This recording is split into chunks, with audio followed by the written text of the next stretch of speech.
కూడా కాంగ్రెస్ పార్టీని మించినటువంటి పార్టీ లేదు. ఎందుకంటే అసెంబ్లీ ఎన్నికల సందర్భంగా ఈ యువతను ఊరు వాడ తిప్పి షేను శెలక తిప్పి గద్దెనెక్కించి వాళ్ళను అధికారంలో తీసుకొస్తే అదే కాంగ్రెస్ పార్టీ గద్దల్లాగా వాళ్ళని ఎత్తుకెళ్ళి ఈరోజు కేసుల పాలు స్టేషన్ల పాలు చేస్తూ ఉన్నది. ఇది చాలా దుర్మార్గం. ఇది ఆ రోజు శాసనసభ ఎన్నికల సందర్భంగా కానీ లేదా ఇటీవల జరిగినటువంటి ఎమ్మెల్సీ ఎన్నికల సందర్భంగా కానీ కాంగ్రెస్ పార్టీ గెలిచిందంటే దానికి ప్రధాన కారణం ఈ రాష్ట్రంలో ఉన్నటువంటి యువత, ఈ రాష్ట్రంలో ఉన్నటువంటి నిరుద్యోగులు, రాష్ట్రంలో ఉన్నటువంటి జియో 46 బాధితులు. కానీ ఆ నిరుద్యోగ యువతనే ఈరోజు మా కష్టాలు చెప్పుకుందామని చెప్పి వాళ్ళు ప్రజాభవన్కు వెళ్తే వాళ్ళ కష్టాలను వినకుండా ఈరోజు వాళ్ళ కన్నీళ్లను తుడవకుండా ఈరోజు వాళ్ళను కొట్టి వాళ్ళని కేసుల పాలు చేసి వాళ్ళ మీద అరాచకం చేయడం చాలా దురదృష్టకరం. ఆ రోజు కాంగ్రెస్ పార్టీ ఏం చెప్పింది? ఇది ప్రజాభవను, ప్రజల కన్నీళ్లు చూడడం, ప్రజల కష్టాలు వినడము ఈ ప్రజాభవన్ కర్తవ్యం అన్నారు అని అనేక రకాలుగా కాంగ్రెస్ పార్టీ కహానీలు చెప్పింది.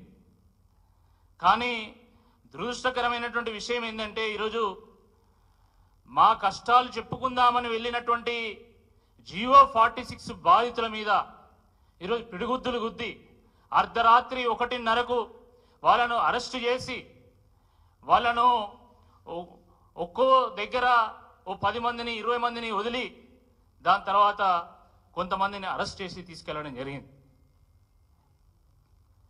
మిత్రులారా,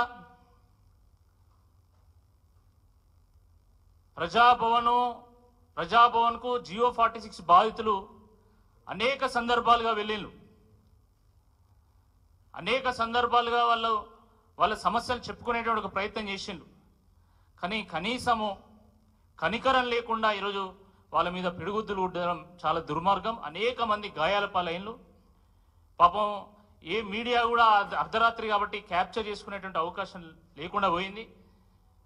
కాళ్లకు, చేతులకు, వెన్నులకు, వీపుకు చాలా గాయాలైనాయి.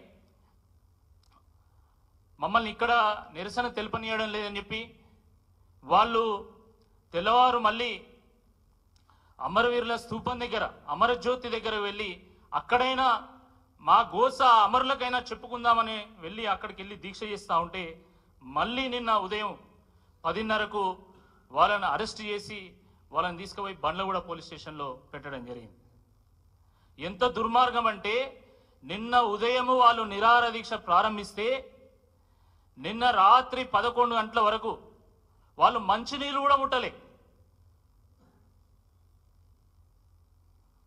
నేను వెళ్ళి వాళ్ళని పరామర్శించి స్వయంగా బీఆర్ఎస్ పార్టీ కార్యనిర్వాహక అధ్యక్షులైనటువంటి కేటీఆర్ గారితో మాట్లాడిపించిన తర్వాత, కేటీఆర్ గారు మీ ఆరోగ్యం మాకు చాలా ముఖ్యం, మీ భవిష్యత్తు ముఖ్యం కాబట్టి మీరు ఎట్లనైనా చేసి మీరు దీక్ష విరమించండి, మీకు అండగా మేముంటాం, మీకోసం మేము కొట్లాడతాం, అవసరమైతే మా ఎమ్మెల్యేలు అందరినీ కూడా చీఫ్ సెక్రటరీ దగ్గర తీసుకెళ్ళి మీ బాధను వినిపిస్తామని చెప్పినా కూడా వాళ్ళు దీక్షను విరమించకుండా వాళ్ళు నిన్న రాత్రి 11 గంటల వరకు దీక్ష చేస్తే కూడా కనీసం కాంగ్రెస్ పార్టీ నాయకుడు ఒక్కడు కూడా పట్టించుకున్నటువంటి నాదులు లేడు. ఒక మంత్రి కూడా వాళ్ళతో మాట్లాడేటువంటి పాపాన ఓలే. ఇదా ప్రజాపాలన? ఇదా మీరు తీసుకొచ్చినటువంటి మార్పు? ఇంత దుర్మార్గమా? జాలి, దయ, కరుణ, కనికరం అనేటువంటివి మీ డిక్షనరీలో అసలు లేనట్టున్నాయి.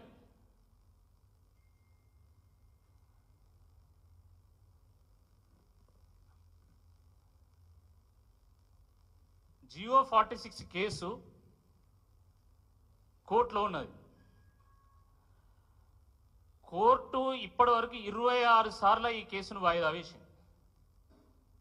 ప్రపంచంలో ఇంత తక్కువ సమయంలో ఎన్నిసార్లు వాయిదా పడ్డటువంటి కేసు నాకు తెలిసి ఎక్కడా లేదనుకుంటాను అనేది.